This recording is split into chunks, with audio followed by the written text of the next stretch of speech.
Consider the possibility that the bird you are about to choose is not a bird at all, but the ghost of a self you had to sacrifice just to survive this world. We spend our lives pretending we are domestic, civilized, and contained, yet in the quiet corners of the mind, a wilder instinct screams to be recognized. This is not a test of personality. It is a confrontation with your shadow. It is a mirror held to the parts of yourself buried under the floorboards of your daily routine. We all carry a silent warrior within, a version of us that holds the truth we are too afraid to speak. Before we unlock the heavy gates of your subconscious, I have a request for those truly ready to listen. If you feel a resonance with these words, if they feel pulled from your own unwritten journals, subscribe to this sanctuary. It allows us to reach more wandering souls seeking truth in a world of static. If a sudden realization flashes through your mind, write it down in the comments. Not for me, but to anchor that fleeting insight into the physical world. Finally, share this video with the one person you know who is fighting a silent battle, the kind they haven't told anyone about. Now, let us look into the eyes of your instinct. Observe the four hawks before you. One is an icon of silence, an inhabitant of the frozen peaks. One is a furnace of transformation, glowing with the heat of 1,000 trials. One is a navigator of the abyss, dancing upon the shifting tides of the unknown. And one is a sentinel of the ancient woods, carrying the weight of centuries in its gaze. Resist the urge to analyze. Do not let logic interfere with the magnetic pull of your spirit. Close your eyes, take a breath, and let your blood decide. Which one looks back at you with the eyes of recognition? Which one holds the key to the door you didn't know was locked? Choose now. Would you like to begin the exploration into the first choice, the snowhawk, to see what your silence is trying to protect? To be drawn to the snowhawk is to inhabit a world defined by a chillingly beautiful isolation. You are the architect of a fortress built from silence and frost. For you, the external world has often felt like an abrasive assault on the senses, too loud, too demanding, and far too superficial. You did not choose distance, you chose survival. You built high walls because your internal radar is so sensitive that it picks up the static of everyone else's misery, their lies, and their unvoiced desperate needs. You are a natural observer of the human condition, standing on the perimeter because the center of the crowd feels like drowning in a sea of unfiltered emotional noise. The pain you carry is the heavy, suffocating weight of the reluctant witness. You see the cracks in people before they even realize they are breaking. You feel the shift in a room's atmosphere before a single word is spoken. This hyper-awareness is not a gift. It is an exhaustion. It leads to a specific type of loneliness, being known for your composure, but never known for your chaos. You have become a statue of ice because you fear that if you ever allowed yourself to truly feel the heat of your repressed emotions, you would melt into nothingness. You have romanticized your coldness as intellectual or spiritual superiority, but in reality, it is a shield for a heart that is far too soft for the world you inhabit. You chose this bird because your soul is screaming for the right to be unreachable. You are weary of being the one who just understands. You are tired of the emotional labor of navigating other people's complexities while your own internal world remains an unexplored tundra. The snowhawk calls to you because it represents the dignity of the solitary path, the realization that your need for space is not a social failure, but a biological necessity. Your warrior instinct is the power of the watcher. You protect by seeing what others miss, by holding the line when the blizzard of life becomes blinding. But there is a shadow here. In your pursuit of purity and silence, you have begun to treat your own humanity as a flaw. You view your needs as intrusions and your desires as weaknesses. You have become so adept at being the observer that you have forgotten how to be the participant. You watch life happen from the safety of your peak, convinced that the view is better from a distance. But a view is not a life. The snow that protects you is also bearing you. Healing for the snowhawk requires the radical acceptance of warmth. You have spent so much time perfecting your fortress that you've forgotten how to open the windows. Your strength is undeniable, but your isolation is becoming a prison rather than a sanctuary. You do not have to be the silent pillar of strength for every broken soul that crosses your path. It is permissible to be the one who needs the fire. It is okay to step down from the peak and let the world see that even the snowhawk has a heartbeat that can be heard if the silence is deep enough. Your silence is a gift to the world, but your presence is what the world actually needs. The firehawk acknowledges that you are currently burning out under the weight of your own intensity. You are the archetype of the transmuter, the individual tasked since childhood with fixing the unfixable and holding together that which is falling apart. You are likely the strong one in your family, your circles, or your work. You have been praised for resilience for so long that you have forgotten how to exist without a crisis to solve. You wear your scars like medals, but if we are honest, those medals have become heavy chains. The pain you hide is a terror of the void. You believe that your only value lies in your ability to burn, to produce, to light the way, and to consume the darkness. You are haunted by the idea that if you ever stopped doing, you would cease to be. Your fatigue is not merely physical, it is spiritual. You are weary of the constant cycle of self-immolation. You burn yourself to the ground to keep others warm, then spend all your energy rebuilding from the ashes just to do it all over again. This is not heroism. It is a trauma response masquerading as a virtue. You have romanticized burnout as passion, but passion that destroys the vessel is merely a slow-motion explosion. You chose this bird because you are reaching a breaking point. You are drawn to the amber and gold because they represent the power you wish to wield rather than the power that currently consumes you. You have lived in a state of high alert for so long that peace feels like a threat to your identity. You suspect that if things are quiet, something must be wrong.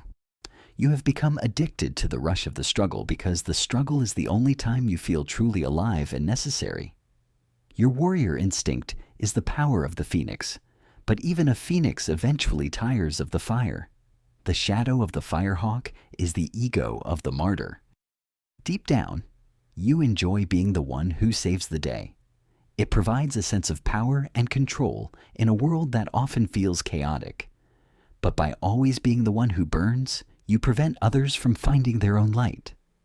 You have created a dependency that exhausts you and stunts them. You use your fire to mask a deep-seated feeling of inadequacy. If you aren't doing the most, you feel like you are doing nothing. Your path to wholeness involves embracing the embers. You are allowed to be a hearth fire, not a wildfire. A hearth fire is contained, purposeful, and sustainable. It provides warmth without destroying the house. You have sacrificed your nervous system on the altar of being extraordinary. But there is a profound healing power in the ordinary. You do not have to save everyone to be saved yourself. You do not have to be the loudest flame in the room to be seen. True strength is knowing when to let the fire die down so that the ground beneath you can finally stop scorching and begin to grow something new. The ocean hawk calls to the refugees of the status quo. You are the seeker, the wanderer who views every boundary as a challenge and every commitment as a potential cage. You possess a fluid intelligence that allows you to move between different social circles and environments with the grace of a predator. Yet you never truly feel you belong to any of them. You are the person always looking at the exit sign, not because you want to leave, but because you need to know that you can. You are the master of the silent departure, vanishing before things become too heavy or too real. The pain you carry is the profound instability of the rootless soul.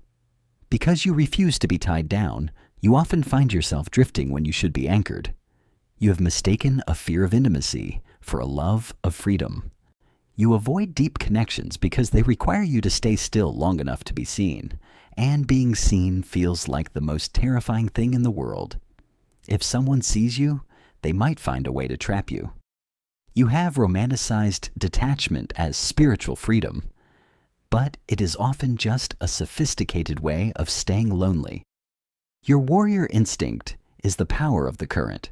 You survive by moving, by adapting, and by outrunning the shadows that chase you. You chose this bird because your life has become a series of almosts. You are almost satisfied, almost settled, almost happy, but then the tide turns and you feel the urge to disappear. You chose the ocean hawk because it represents the ability to be in the world, but not of it. You are tired of the friction of the land. You want to glide, but the ocean is a vast place to be lost in.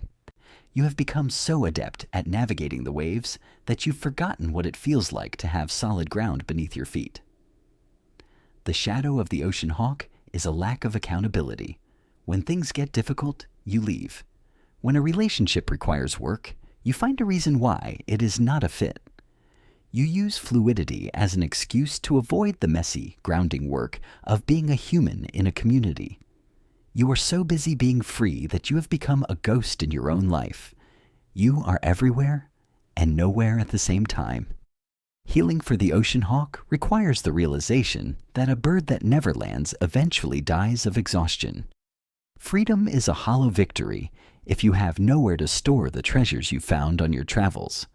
You have spent your life navigating the waves, but you have neglected the shore. It is time to find a harbor. Not one that clips your wings, but one that gives you a reason to fly back. Belonging does not mean being owned. It means being known. Your strength is your perspective, but your growth will come from your presence. Stop running from the cage and start building a home that is as vast as the sea. If the forest hawk held your gaze, you likely bear an old soul that feels increasingly out of place in a fast-paced world. You are the sage, the one who finds meaning in the patterns of leaves and the history of soil. You are the quiet, stable force people rely on when their lives turn to chaos. You are a repository for secrets, a shoulder for the brokenhearted, and a source of wisdom for the lost. But the price you pay for being the pillar is that no one ever asks if the pillar is crumbling. You have spent your life being the mature one, even when you were a child. Your pain is the heavy ancient grief of the burden bearer. You understand the world so deeply that you can no longer ignore its suffering. You see the cyclical nature of human pain, and you feel a personal responsibility to stop the cycle. You have romanticized your exhaustion as the weight of wisdom.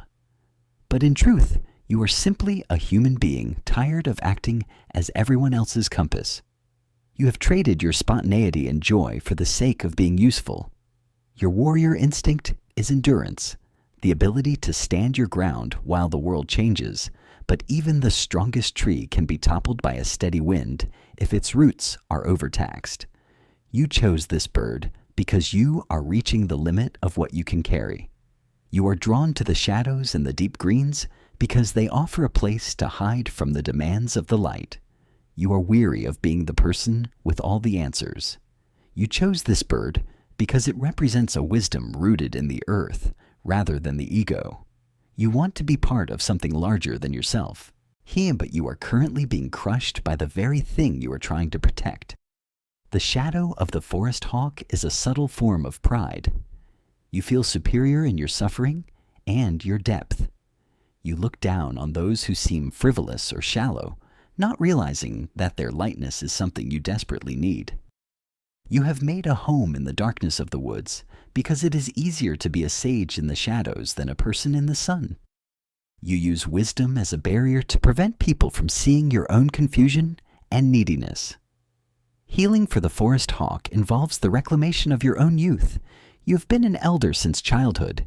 It is time to learn how to be a novice again. You do not have to know everything. You do not have to fix everything. The forest will continue to grow even if you take a day to simply lie on the moss and look at the sky. Your wisdom will not leave you simply because you decide to be a little selfish. Your strength is your depth, but your salvation will be your lightness. Let go of the secrets that aren't yours to keep. The trees have survived for thousands of years without your help. Perhaps you can survive a few hours without theirs. You have looked into the mirror of the hawk. Which part of your shadow looked back? These 4 birds are the 4 corners of your soul, and while you may have chosen one today, the others still reside within you, waiting for their turn to be integrated. We are not single, fixed entities, but a collection of many selves, sub-personalities.